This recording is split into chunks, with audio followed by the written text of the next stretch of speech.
Now, call me crazy, but I was always brought up to believe assuming anything about a person or a demographic as a whole solely based on skin color was racist. But then again, it's 2023, so I guess it's okay to do so long as you are virtue signaling while at the same time claiming you are not being racist by judging someone's skin color.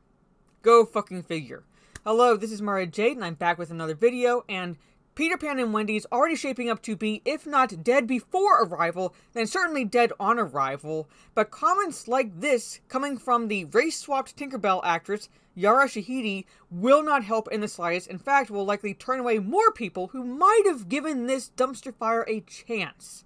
Now, what stupidity is she saying yet again? Well, let's just dive right into this article so we can get a gauge of that. So without further ado, here it is.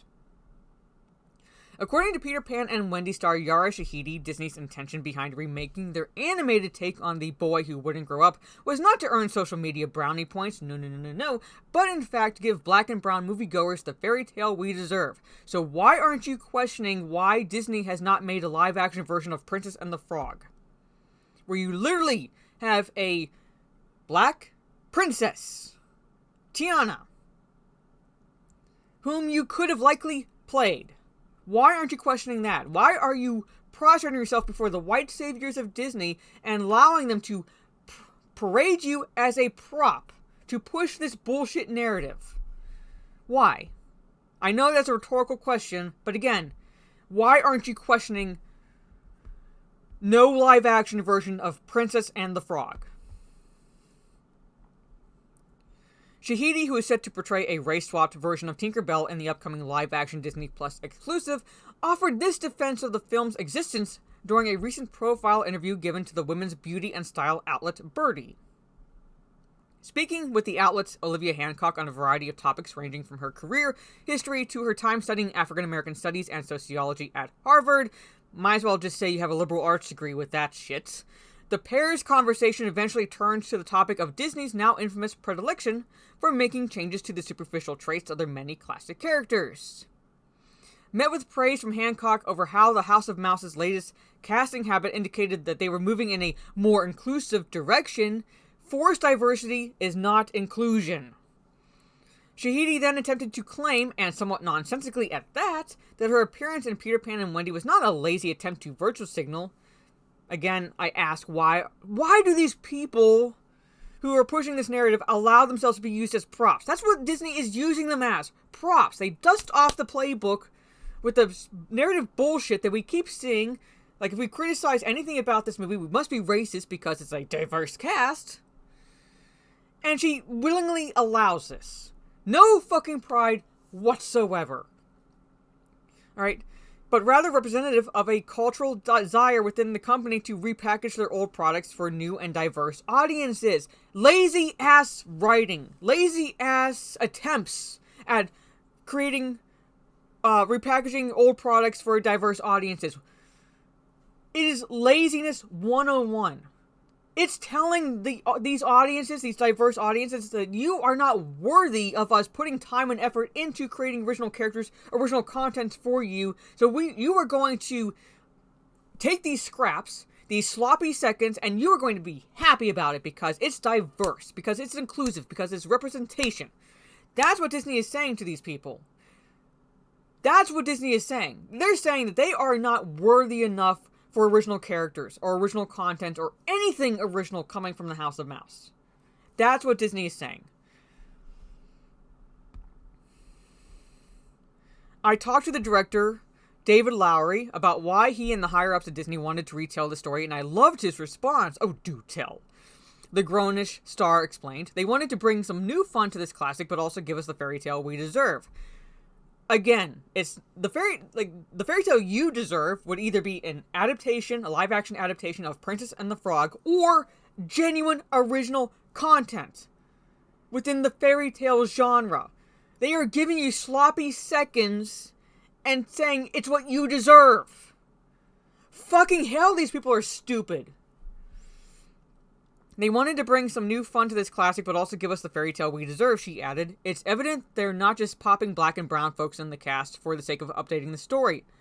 Really? It's evident to every fucking other person out there who has at least enough semblance of intellect and sanity. Instead, it's about creating a story that so many more people can see themselves in after we've been left out for so long. Bitch, look through the Hollywood history. You've not been left out. You've not been left out. The fact that she's saying this stupid shit tells me I've seen a lot more fucking movies than she has. They have not been left out. It's about creating a story that so many more people can see themselves in, based on skin color, which again is a definition of racism, because you are reducing the audience you're talking about, to nothing more than their skin color, and saying that they could not empathize at all with anyone else unless that character looks exactly like them. Superficial qualities. It is racism at its finest, but yet because it's for virtue signaling points, it's okay, and it's ignored. Notably, this is not the first time Shahidi has presented a contradictory word salad in defense of Disney's race swapping. Asked by The Hollywood Reporter for her thoughts on the overwhelmingly negative reception to both her and the Little Mermaid star Halle Bailey's casting as originally white characters, Shahidi opined, "What's been beautiful is seeing the response to both of our characters and seeing how many people feel included in this fairy tale, while also maintaining the magic that we love in the first place." Again, if people could not watch these fairy tales and not feel included because they could not empathize past their skin color, that's how shallow this audience is. And that's also how shallow you are, Shahidi, because you are reducing said audience to what you consider most important quality about them, and that is their skin color. The defining quality of this audience you're talking about is their skin color. You are judging based solely on that.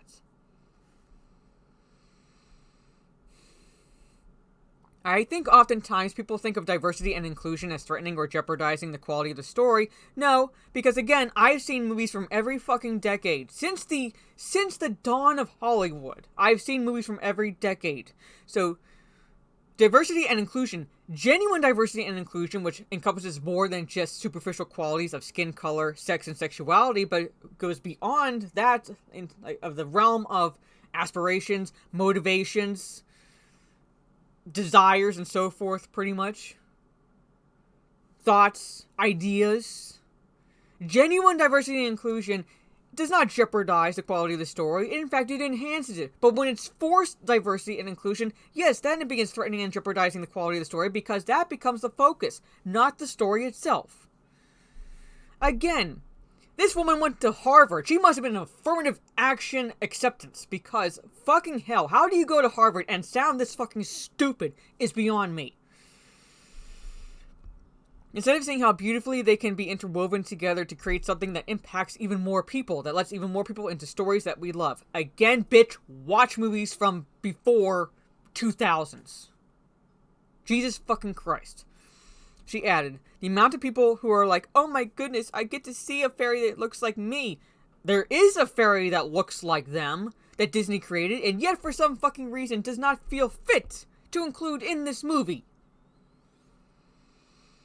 I think validates the fact that we all deserve a large fantasy life. Peter Pan and Wendy, blah, blah, blah, comes April 28th. I doubt anyone is going to break their necks to watch this dumpster fire, but there it is. Keeps opening her mouth. Keeps opening her mouth and just says stupid shit, allows herself to be paraded around like a prop for the white saviors at Disney so they can pat themselves on the back and prostrate themselves before the Twitter crowd so they are not canceled. It is basically a vicious cycle of, I cannot say this word on YouTube, I might get my channel yeeted, but you know where I'm going with it. You know where I'm going with it. But at any rate, what are your thoughts down in the comments below? Let me know all that fun stuff. Do you agree with this actress is saying? Do you disagree with what she's saying? Are you planning on it at all seeing Peter Pan and Wendy on Disney+? Let me know all that down in the comments. I will be live later tonight on Twitch, going back to Batman Arkham City, playing that. I have my Gotham City tank top on in preparation for that, so come check that out. My Twitch is Jade_Fire.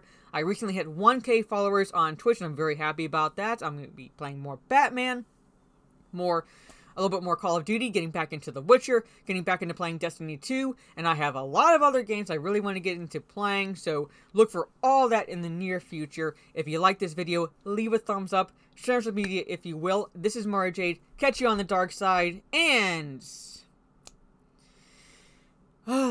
dumpster fire after dumpster fire after fucking dumpster fire. Disney is batting a fucking 1,000. Jesus.